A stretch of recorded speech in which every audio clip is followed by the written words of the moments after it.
In the year 1221, the city of Nishapur stands defiant as Mongol armies surround its walls. What happens next is so brutal, most history books deliberately omit the details. The truth has been buried for over 800 years, hidden behind numbers, softened language, and silence. But contemporary witnesses recorded what really happened here, and their words contradict the heroic image of conquest you were taught. What I'm about to reveal will change how you see the Mongol Empire forever. Asterisk 2. Understand the full horror, we need to go back to the early 13th century. The Mongol Empire is expanding at terrifying speed under Genghis Khan. Cities fall one after another. Resistance is answered with annihilation. Nishapur, a wealthy Persian city in modern-day Iran, becomes one of the most important targets. Key figures matter here. Genghis Khan rules from afar, but the campaign is led by his youngest son, Tolui. The spark that seals Nishapur's fate comes when Tolui's brother-in-law, Takushar, is killed during a skirmish outside the city walls. According to Mongol law, this demands vengeance, not justice. Vengeance. Persian historian Ata-Malik Juvayni later writes about this event with visible restraint, as if even describing it is dangerous. Nishapur is not just another city. It is a cultural center filled with scholars, families, children, and merchants. Tens of thousands live behind its walls. The stakes are absolute. Surrender means survival, sometimes. Resistance means extinction. And Nishapur resists. That single decision triggers one of the most disturbing massacres in medieval history. Even before the gates fall, Mongol orders are clear. No one will be spared. Asterisk, but here's where it gets truly disturbing. When Nishapur finally falls in April 1221, Tolui issues an order recorded by multiple sources. Every living thing in the city is to be killed, not just soldiers, not just men. Everyone. You can imagine the chaos, the sound of steel, the smoke, screams echoing through narrow streets. Juvayni records that Mongol soldiers move house to house, dragging people into the open. Evidence suggests the killing lasts several days. According to accounts, even animals are slaughtered. Dogs, cats, livestock. The goal is not victory. It is removal. Historians confirm this was punishment for Takushar's death, and this was just the beginning. Asterisk, what happened next shocked, even hardened historians. After the initial slaughter, Mongol forces separate survivors. Women and children are not spared. They are gathered and executed systematically. Some sources claim women are beheaded. Others describe clubs and trampling. Imagine you are a mother in Nishapur.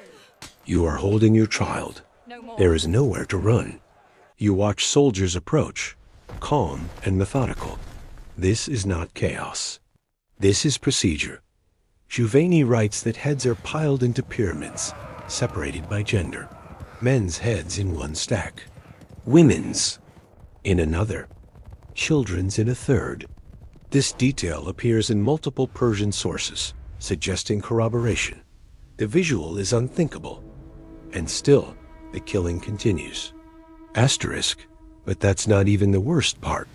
Nishapur is home to elite, families connected to the Khwarezmian court. Their daughters, some effectively princesses, are not spared. Evidence suggests noblewomen are executed in public spaces to send a message. You are forced to watch. Your city is gone. Your status means nothing. Chroniclers note that noble blood is not spilled directly. Some women are strangled.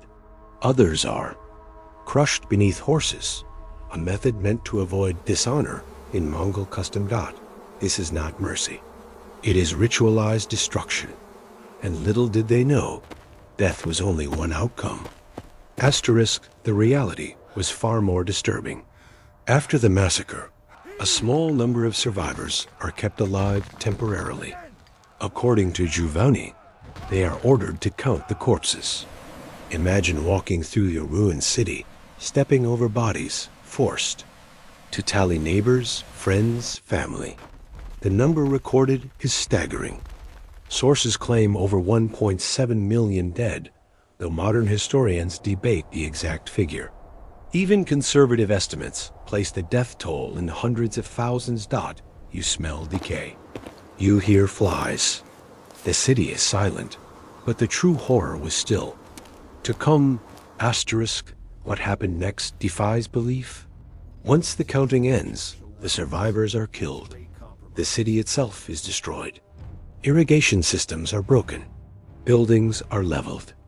Nishapur ceases to exist as a functioning settlement for years. This is not accidental. Mongol strategy includes long-term destruction to prevent rebellion. Evidence suggests Nishapur remains largely abandoned for decades.